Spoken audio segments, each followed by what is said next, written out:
Today on Public Eye News, the NMU Board of Trustees has allocated funding to 2 major renovation projects and a presidential pay raise. And later, a Michigan native has confessed in a German murder trial.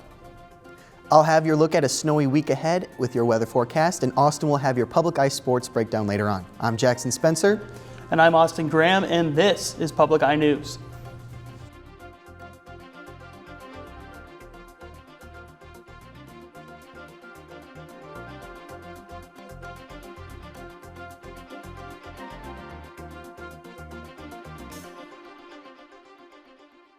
The NMU Board of Trustees authorized the continuation of multiple projects happening on campus, such as the Hardin Hall renovation and the Science Complex Research and Teaching Labs addition.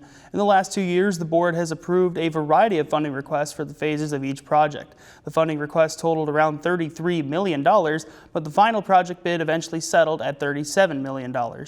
In the midst of all the renovation funding requests, the board also approved an executive committee recommendation to increase President Brock Tessman's salary.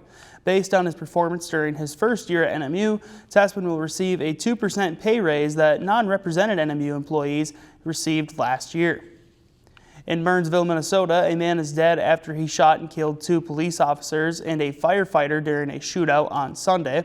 Officers were responding to a domestic dispute where they found the man barricaded inside his house with guns and ammunition, along with his family, including 7 children. According to Minnesota Bureau of Criminal Apprehension Superintendent Drew Evans, negotiations between authorities and the man went on for several hours before he opened fire, which then prompted a SWAT team to enter the home. In addition to the killing of the first 3 responders, the man also wounded others on the scene. At around 8 a.m., the suspect was found dead and the family was released without any injuries. In Scottville, a 21-year-old man from Tennessee traveled to Michigan where he tried to enroll himself into a high school. A suspicious staff member noticed the man and alerted the authorities. The man was then questioned, and the officers learned that he was in fact not a teenager and was instead trying to meet a minor he met online. He was then arrested for using his computer to commit a crime, among other charges. Sheriff Cole Kim encourages parents to have conversations with their kids about the dangers of online chatting and the sharing of information over the internet or social media platforms. And Michigan Attorney General Dana Nessel has joined a coalition of 20 other attorneys after finding lead in certain baby foods. They are filing letters to the FDA about requiring testing for lead and other toxic metals. Since the discovery of the toxic metals, there have been 400 confirmed or probable lead poisoning cases connected to the consumption of the baby food. Companies that were found with traces of lead in them are Wana Banana, Schnucks, and Weiss. The lead was found in these companies' cinnamon applesauce pouches and has since been recalled. Consumers who have purchased these products may still have them in their homes and should not feed them to their children or anyone else. A surprise admission from an American murder suspect at a trial in Germany today. The Michigan man confessed to killing a fellow U.S. tourist and injuring another woman near a famous German castle. CBS's Ian Lee reports. 31-year-old Troy Philip B. hid his face as he arrived in a German courtroom for his murder trial Monday. But the Michigan native exposed his guilt, admitting to raping and killing a fellow American. It happened on a secluded hiking trail near Bavaria's famous Neuschwanstein Castle last June. Lawyers for Troy B. say he acted spontaneously when he sexually assaulted a 21-year-old American tourist, pushing her down a steep slope, killing her. He also admits pushing the woman's 22-year-old friend down the same ravine. She survived. Hundreds of tourists were in the area, including Eric Abderi from New York, who filmed the rescue and arrest. And he just had a frown on his face. He didn't say anything. He had a sort of disturbed look. Lawyers say the Michigan suspect is deeply ashamed about his actions and wants to apologize to families of the victims. His trial is set to run through the middle of next month, and he faces up to life in prison if convicted. Ian Lee, CBS News, London. Now don't touch that dial. Jackson Spencer will be back with your weather forecast. A look to the clouds right after this break. What inspired you to start the 19? You know, people of color and women and LGBTQ folks, people on the margins. That's what I wanted to cover. We're trying to disrupt the news industry. We're really centering the communities that we're trying to serve. These things are just in a constant tension. I just felt so broken. If we fall into the same patterns as other news organizations, are we really that different? Monday night at 10 on WNMU-TV. Welcome back. I'm Jackson Spencer, here to bring you your public eye weather. Taking a look at our roof cam, it's looking a bit sunny, not a lot of clouds. It's a bunch of snow, good for winter and stuff like that. And moving on to the map. In Houghton, it is 30 degrees, partly cloudy. Ironwood, 36 and sunny. Iron Mountain, 35 and sunny. Menominee, 32 and sunny. And moving on to Escanaba, it is 34 and sunny. Manistee, 33 and sunny. Sault Ste. Marie, 27 and cloudy. And in our lovely Marquette, 29 and partly cloudy. And then moving on to the current conditions, the winds are coming out of the northeast at 9 miles per hour with the barometric pressure at 29.79 inches and falling. Moving on to tonight, it'll be partly cloudy with a low of 19 and winds at east-northeast at 6 miles per hour. And then for tomorrow, it will also be partly cloudy with a high of 42, low of 30 with winds coming out of the south at 14 miles per hour. And then looking ahead this week on Wednesday, it'll be partly cloudy with a high of 38, low of 28. Thursday, also partly cloudy with a high of 37, low of 17. And on Friday, the sun goes away, it becomes cloudy with a high of 21 and 13. And that is all the weather I have. Back to the news desk. Thank you, Jackson, for that weather update. Now moving into our national news, former President Donald Trump went after the judge that ordered him to pay over $350 million in fines during a rally in Waterford Township, Michigan on Saturday night.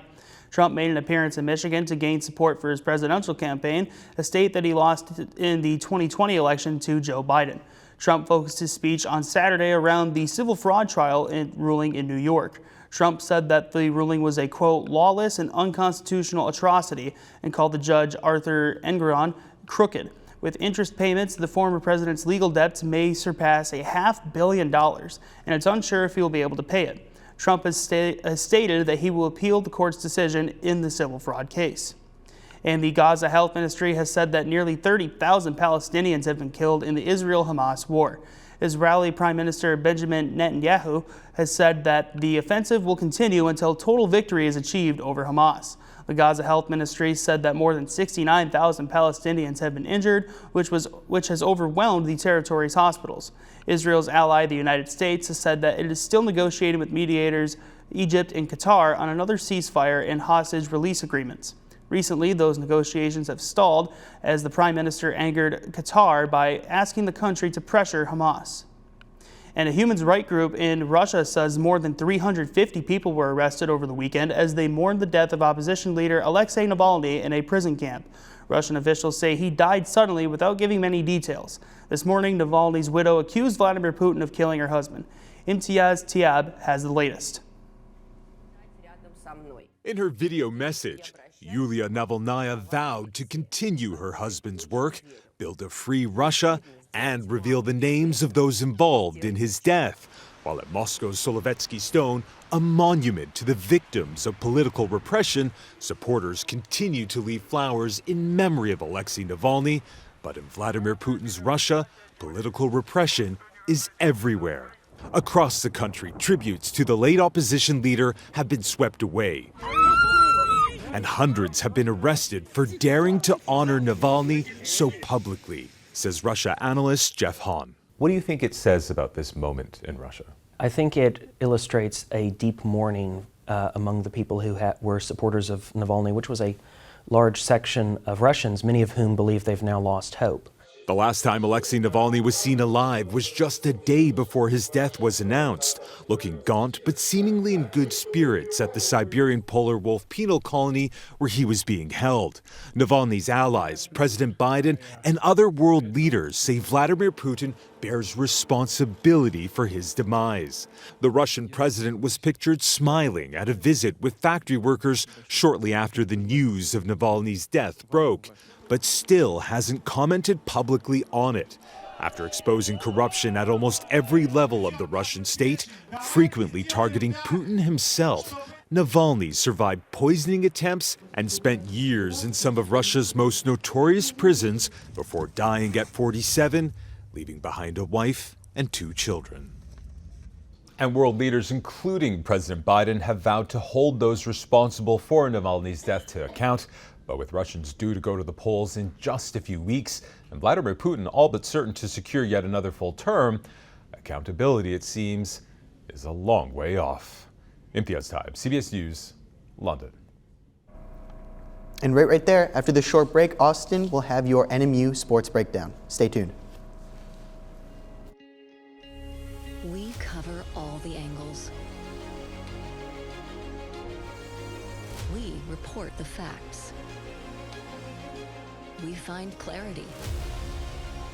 PBS is here, delivering the credible, reliable, thoughtful election coverage you need to make informed decisions. PBS, your trusted election source. Welcome back to Public Eye News. I'm Austin Graham, and this is your Public Eye Sports Report. Starting off on the ski hill, the NMU Alpine skiing team defended their home course during the 2024 USCSA Regionals on Saturday, following up by winning the regional championship on Sunday. The Wildcats claimed 5 of 6 possible spots in Saturday's slalom event, with Aaron Grzelak, Brad Seaborg, and Reed Heathman claiming the top 3 spots, while Ella Wisher and Regan Hawley won gold and silver for the women. Grzelak had an impressive performance, posting a time of 1 hour and 11.74 seconds. Regan Hawley and Aaron Grzelak both won the individual regional championships and will advance to nationals next month. Handing things off to track and field, the NMU women's team sent a small group of their athletes to compete in the Titan Challenge in Oshkosh, Wisconsin over the weekend. Northern ended up taking third with 64 points, trailing behind second place UW Eau Claire and first place UW Oshkosh. Beverly Harper finished first in the 400-meter dash for the Wildcats, clocking in at an impressive 59.42 seconds. Freshman Sophie Diop took second in the 60-meter hurdles with a time of 8.91 seconds, while Petra Foote took fourth in the 1-mile run, coming in with a time of 5 minutes and 28.29 seconds. Wildcats will now head to the GLIAC Championships, which will be held this Saturday and Sunday in Bay City, Michigan. Passing things over to the basketball court, the NMU women's team obliterated conference rival Michigan Tech over the weekend in a lopsided affair which saw the Wildcats come away with the W. Anna Rude had a career-defining performance for NMU, netting 16 points without a miss in 8 attempts and scoring 10 of her points over the last 2 quarters. Rude also went on to snag a game-high 9 rebounds. The Cats' largest scoring run was 10-0 and were pretty perfect 13-13 from the free throw line. This was also the first time since 2010 that the women's team beat Michigan Tech in Houghton. Northern will hit the road this weekend for the final time of the regular season when they take on Saginaw Valley State and Wayne State, respectively. And that's all I have for sports. Jackson, did you get a chance to check out the game this weekend between Northern and Tech? I did not. I heard it was really good, but I do have another story for us. Do you now? All right, I do. Well, let's hear it. On Tuesday, NMU's Jazz Band and Jazz Combos will be performing a jazz concert at 7:30 in Reynolds Recital Hall. The performance will be free and will show different forms of jazz, such as straight-ahead swing, walking bass, and more. The concert will also feature music from renowned composers such as Sammy Nestico. And yeah, that's something to look forward to. Yeah, I agree. Have you ever been to one of the concerts here on I campus? have not. I've heard great things about them, though. Have you been to the Reynolds Recital Hall by No. chance?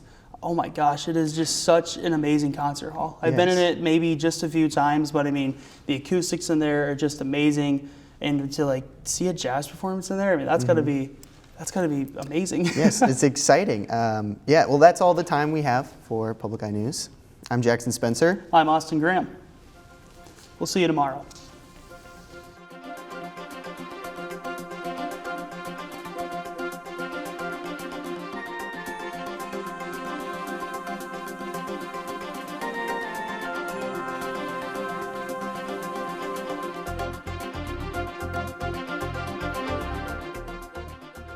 The preceding program was produced by WNMU-TV, Northern Michigan University Public Television, in studios located in Elizabeth and Edgar Hardin Hall. Thanks for watching today's episode of Public Eye News. Make sure you subscribe to our YouTube down below or follow us on Instagram at NMU Penn to never miss a story.